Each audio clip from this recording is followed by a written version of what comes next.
What's up, basketball sickos? Deuce and Mo. It's the day after Game 2 of the NBA Finals. OKC dominates to tie the series at one apiece, 123-107. Morgan, Game 1 was so bizarre with all the turnovers, OKC being in control, and then Indiana coming back.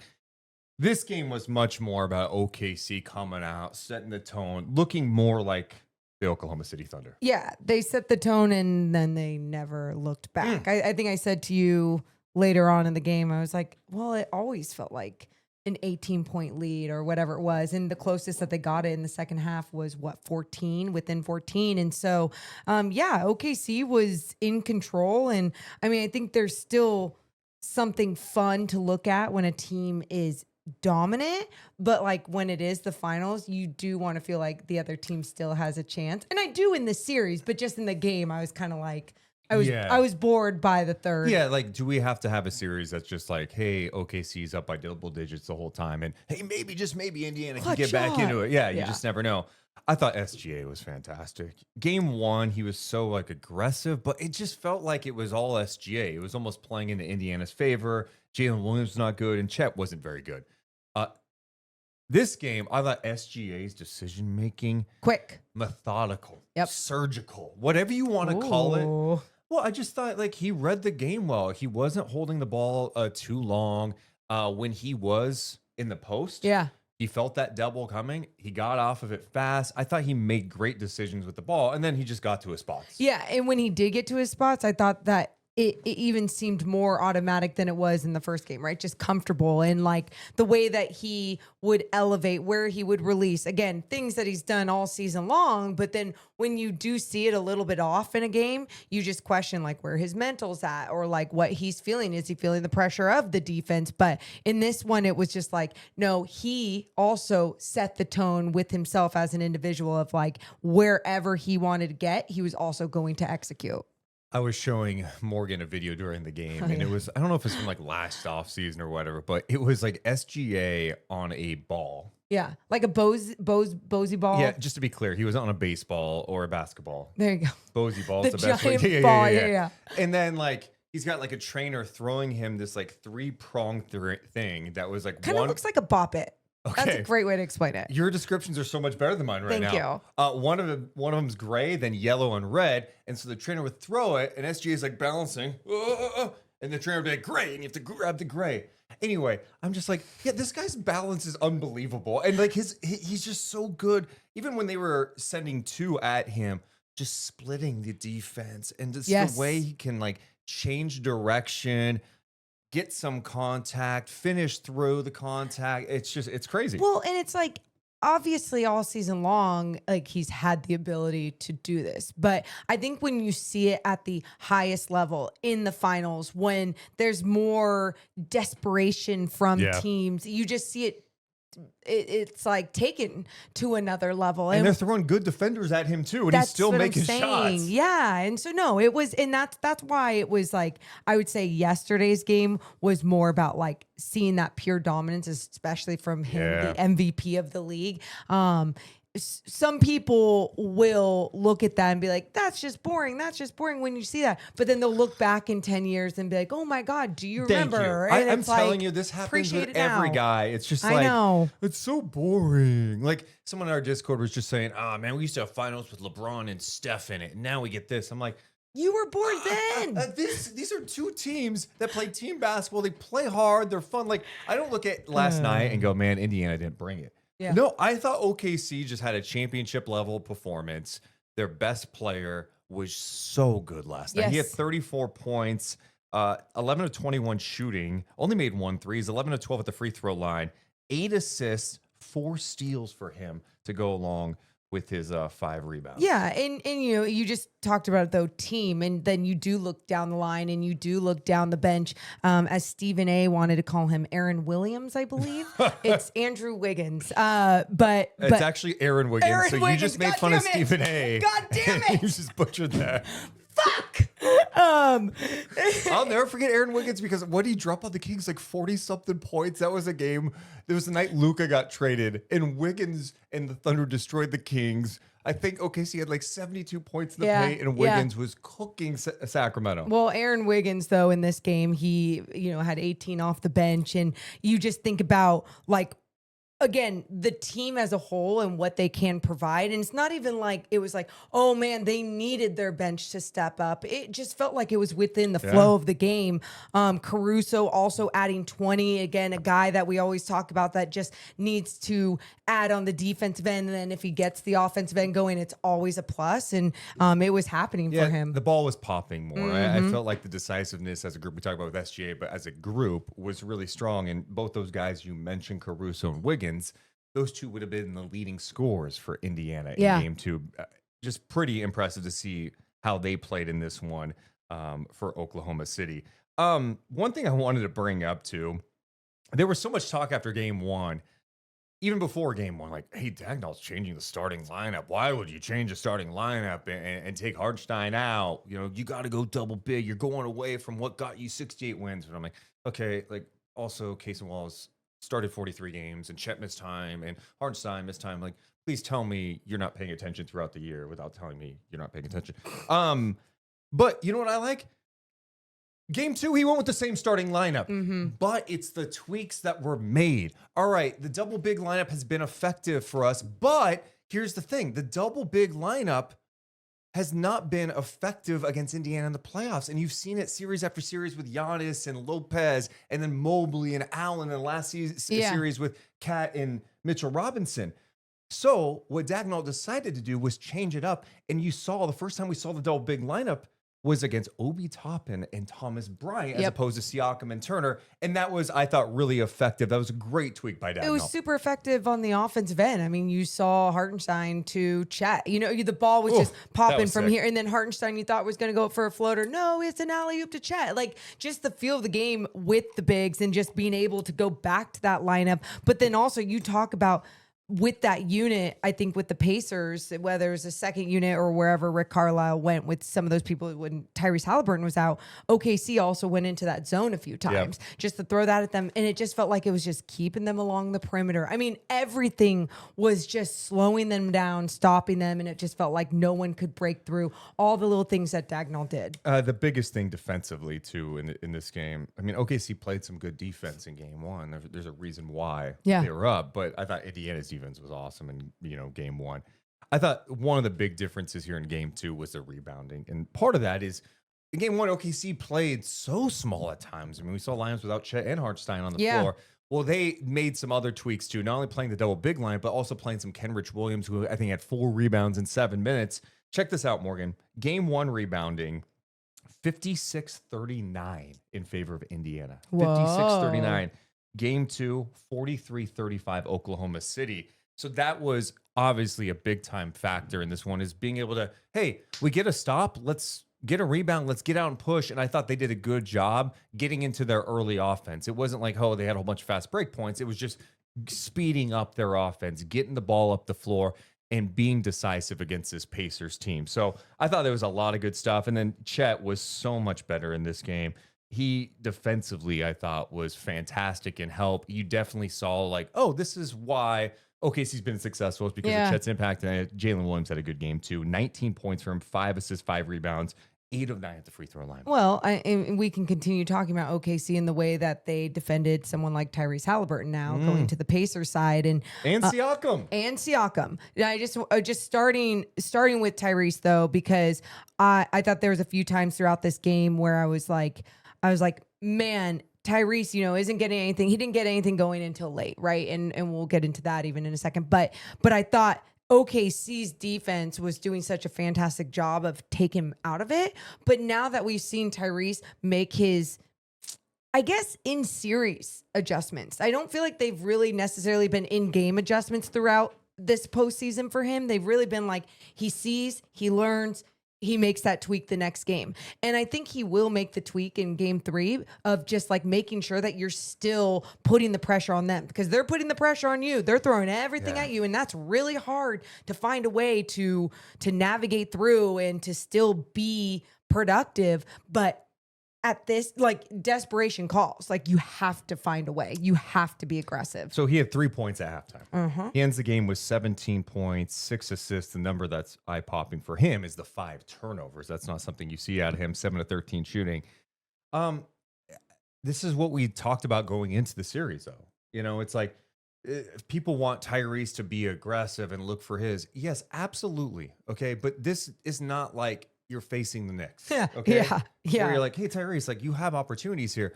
Oklahoma City is just different defensively. And I thought one of the things that they did a good job of in the second half, Indiana, was like, all right, let's make sure to get him some stuff off ball, right? Where he can come off a screen, get pitched the ball and get downhill and create. He got some floaters going. He started hitting some shots. He looked much more comfortable. And some people go, he's being more aggressive. No, the problem is, like, Tyrese is such a dangerous player with the ball, right? Because he makes so much happen with his decision making, his high processing. He's always looking to get in the paint and make the right play. The problem in this series is OKC can guard you. And they can who are switch you hunting? everything. And everything. They cut off the paint. It's just much more challenging. So it's like Oklahoma City had to figure some shit out after game one. And I think Tyrese is trying to figure some things out against a defense that, in my opinion, is one of the best defenses we've seen in years. And that goes, you know, giving more credit to the coaching staff and Rick Carlisle making that adjustment for Tyrese too, and being like, all right, you are going to play off ball. No, you're exactly right. And I guess when I see that being more aggressive, I saw him just be more confident without the ball in his hands and working with just moving without the basketball and everything, because I think he is long and does a fantastic job of doing that. And he has good enough teammates to find him as well. So, like, sure, if they go to that and then OKC also makes their adjustments when the ball is in your hands, I guess just trying to find a way, whether it's like maybe more in, I don't know, like, because you see that an on-ball screen isn't really working for him because they switch right away. But what if the on-ball screen, was in the backcourt? So then he could get more downhill, you know, like just giving him more space, just those little things I want to see a little bit more. But it was good to see that he was in a game that already felt like it was over. At the same time, they came back in game one. In a game that already felt like it was over, he started seeing his shot go in and getting to the basket. Yeah, I think so many people dissect the Tyrese numbers a lot. And I don't know. I just think he is a type of player that's you can't just judge his impact by what he's doing scoring the basketball. Now, last night, we just talked about the assist and numbers and the turnover numbers, not good. I thought in game one he played pretty well. He just couldn't get stuff going against this defense. And I think people want sometimes for him to be someone he's not. Like, I just don't think he's like a 25, 30 point a game scorer. Like, he's going to have nights where he can do that, and he's had big nights. But especially against this defense, he's trying to make the right play. And now he's got to find different ways to be effective. I actually think the biggest issue is like Siakam. Like, Siakam was 3 of 11. Like, no one's talking about that. Pascal Siakam has been so great in this during the playoff run for Indiana.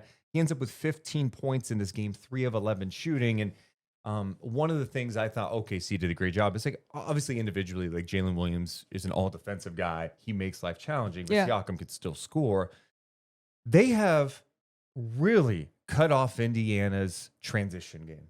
Even when Siakam has had opportunities in transition, like last night, the help defense just collapses, and they're just throwing bodies at Siakam. They're long. They're forcing misses. In the first 2 games of this series, Siakam has 2 fast break points. Oh, man. Yeah, I mean, and he averages like 4.5 a game in the playoffs. Well, it's just like you said, it's a much smarter team defensively. That's not only smart in that half court offense, but even in transition, being able to understand the game plan of getting back. But then you talk about them having that length. They have the length that knows how to execute rim protection, knows how to disrupt, alter everyone's decision making when they are in the paint. And that happens with someone like Pascal Siakam, who I don't think shows like any fear of like going in there or anything. But it's like, how can you also be more productive when a long arm is in your face? Or like, can you take a 2-footed jump stop and do something else with your footwork at the rim? Like, I don't have that answer for Siakam when it comes to playing against this defense. But I also go, how can you take the ball out fast and push it up for him so then he has less defenders to go up against? It's still just been such a difficult time. OKC is just not going to allow it. Like New York, their transition game was so dreadful, and like the amount of time Siakam got easy looks, I'm just like, what the hell is happening? In the first 2 games of this series, by the way, Indiana has 19 fast break points total. 19 fast break points total. And, you know, this is a team that, you know, in the playoffs is like 15 a game. This is a team that in the regular season was like 17 a game. Oklahoma City is just a different beast. And I don't know, I guess this is kind of, game 2 is kind of how I expected the series to go. And it's like Indiana brings it. They're tough. I do anticipate Carlisle, like you said, is smart enough to like make some tweaks. But this is just another level of a team they're facing. How do you feel about everyone? I mean, so many people talk about like game 3 is really the game that tells you so much about this series, blah, blah, blah. Yeah, I mean, like, do you buy into those things? I don't know. Bob Myers said it on the broadcast too, and I was just like, calm down. Oh, if you're Indiana, you got the split. I'm not saying, be happy about the split, but dude, like, you win game 1 when you have 25 fucking turnovers. Yeah.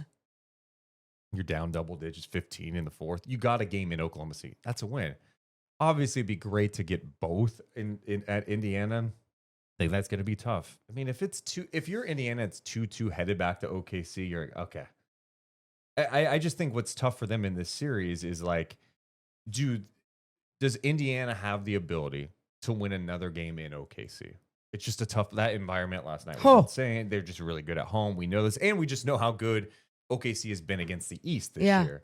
I don't know. So yeah, I think game 3 is very big. I mean, if Indiana wins that game, I think there is a sense of belief and maybe a little bit of doubt, like people creeping in about OKC, even though like, what's that matter? I guess that's just narrative based. OKC's like, who cares? We'll just keep playing. Yeah. I get, I mean, SVP, when he interviewed Tyrese Haliburton after that first game and was just like, you know, all my notes right here, I'm talking about OKC winning this game. And, you know, like, I got to give it to you. Like, I wasn't ready for this basically. And, you know, Tyrese is like, don't count us out. Like, it's hard to count them out because they do fight. And that's what I appreciate about these two teams. It's just like the competitiveness. We got more coming up. I want to say we're presented by Underdog. It's one of the best places to make picks during playoff basketball. Underdog is one of the leading sports apps, and you can play now in your state. Their app has over 100,000 5-star reviews and millions of players. And playing Underdog, it's a layup. Just download the app and then pick higher or lower on player stats like points, assists, and more. And once your picks feel good,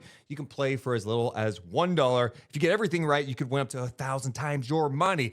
Like this week, you could be like, do I go Tyrese Haliburton higher or lower on points? That's just one example. So download the Underdog app and sign up with promo code DMPodcast to unlock a special offer of up to $1,000 in bonus cash when you make your first deposit. That's promo code DMPodcast. Must be 18 plus, 19 plus in Alabama and Nebraska, 19 plus in Colorado for some games, 21 plus in Massachusetts and Arizona, and present in the state where Underdog Fantasy operates. Terms apply. Concerned with your play, call 1-800-GAMBLER or visit www.ncpgambling.org. In Arizona, call 1-800-NEXT-STEP or text NEXT STEP to 53342. In New York, call the 24/7 HOPE line at 1-877-8-HOPE-NY or text HOPE-NY. Back to the show.